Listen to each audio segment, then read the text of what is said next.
Hey guys, with the recent weather, it got me thinking about doing a video to explain how I choose what surface lures I use in different situations for different species.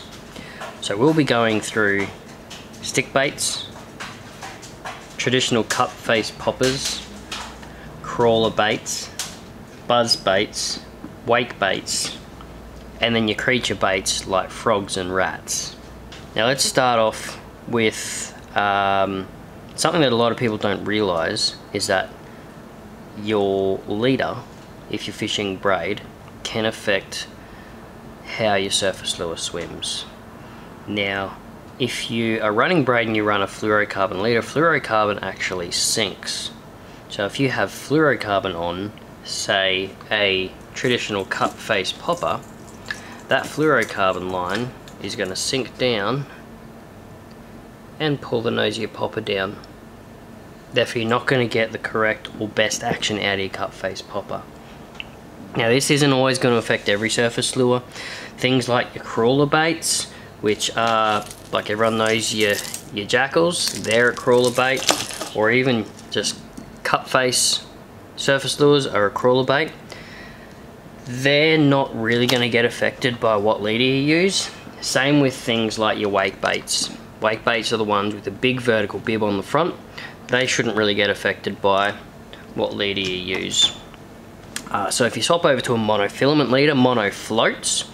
Therefore, if you're running things like a pencil or a stick bait or your traditional cut face popper, it's not going to drag the nose of that lure down. Therefore you're going to probably get a better action, or if you struggle to walk the dog with stick baits, could make it a little bit easier for you to walk them. So the next thing we're going to go into is actually the colour.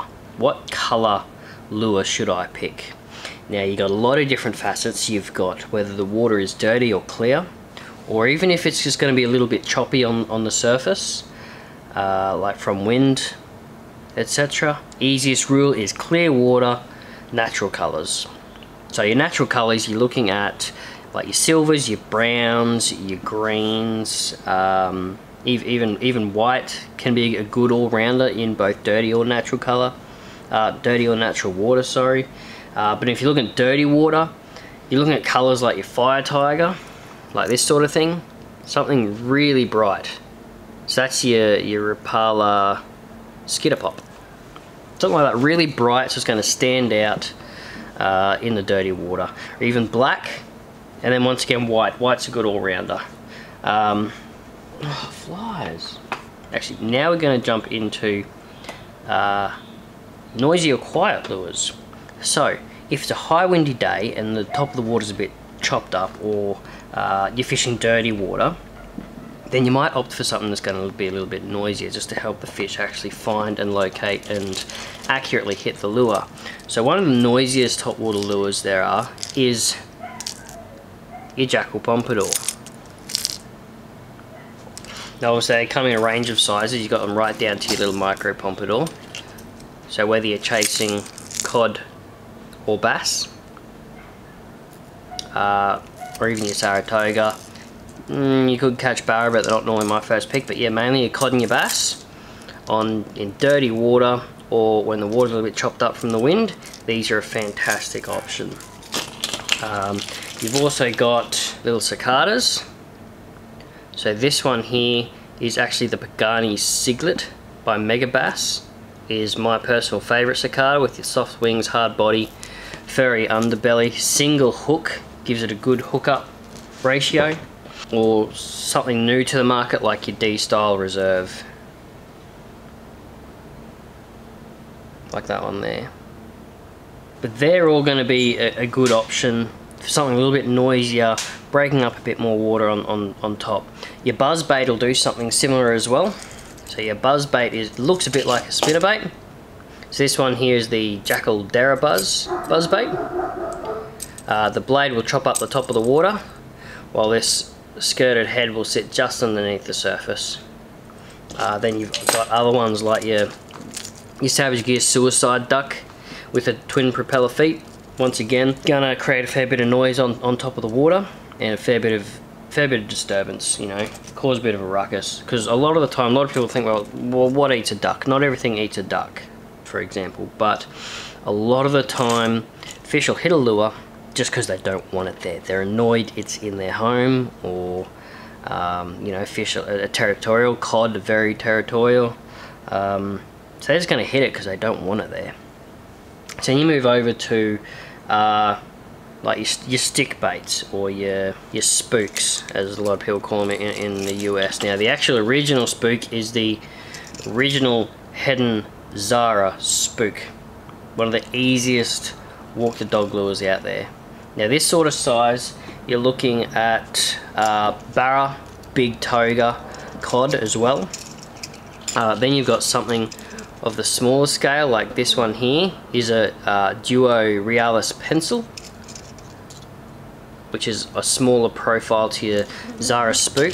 Well, one of my favorites, and I think this is one of the easiest to walk the dogs on a smaller profile, is your Coltiva. I'm pretty sure this one's called the Tango Dancer. Very, very easy to walk the dog with.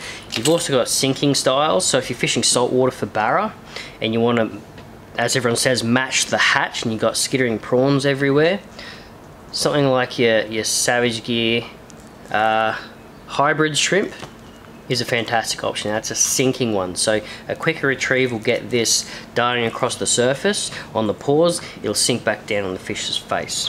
Then you've got your creature baits. So that's like your frogs, your mice, ducks. So you've got like your Lunker Hunt popping frog with the real legs on the back. Then you've got all sorts of hard, soft body weedless frogs.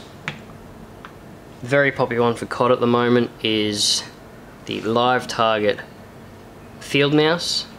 Once again, a soft body. Then you've got different variations like soft body ducks, or even soft plastic frogs as well. Like you've got the Z-Man finesse frog, which you can rig both weedless or just with the hook exposed, or even with the trailer hook. Or for a bigger presentation, the new Damiki air frog in a 4-inch. When do you fish frogs? Look, I'll fish frogs and rats when the water's really, really clear. You want to go for that natural presentation, because a lot of the time you'll find that food sources like a mouse or a frog actually will draw more savage strikes from, say, cod, bass, togas, etc., barra, because it kind of wakes up this primal instinct of, yeah, I'm going to get that while that's available. Dirty water or messy water, like if it's blowing, you know, 10, 15, 20 Ks and it's chopping up that water, I probably won't opt for a frog. I might opt for something a bit noisier like your pompadour. Or if you want natural and you want to move a bit of water, you go something like a wake bait. So a small one that I've been working a lot is the Spro BBZ rat. This is one of the original or first rat lures to be made. This one I imported from the USA. I don't think they're readily available in Australia yet. Otherwise, you've got others like your Savage Gear rat or your Rad. There's many other wake baits out there. A lot of guys do the homemade wooden ones. They work a treat too. And then your traditional cut face popper. So that's like your Mimics grass popper. Now you've got all these options. Which one are you going to pick? Now, if I'm casting my lures into a snag and I really want to work inside that snag a fair bit, I generally opt for a cut face popper like my Skitter Pop or like the Mimics grass popper or any other cut face popper you got, because that way you can cast it in there and you can twitch, pause, and really get it working a smaller body of water within that snag still. Now if you're wanting to cover area, like if I'm flicking along the edge of a weed bank that may have a drop off, that's when I'm going to opt for, say, my spook or, you know, your Duo Realis pencil or even your Cultiva, any of your stick baits, they're going to cover more water. So when you've got those fish sitting in those weeds on the edge, you're covering that whole water body in front of them, so you're going to have high chances of coming across a fish that might be interested. Now same with your crawler bait as well. They're the same sort of thing. They're going to cover lots of water because you cast them out, constant retrieve. You can add pauses in there, often with my little ones like my Cyglet or the Micro Pompadour.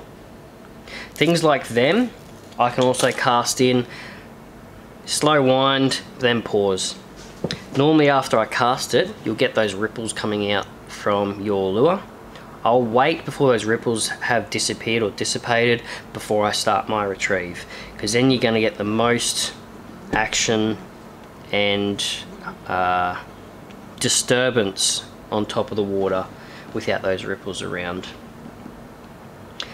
So same with your frogs. Your frogs normally fall into a walk the dog style thing, but they're a weedless setup. So if you're going to be throwing over thick weed or lily pads, your frogger is a fantastic option for that. So you've got like your weedless frogs and then your weedless mice. Good for covering lots of water, very snag resistant, obviously very natural looking.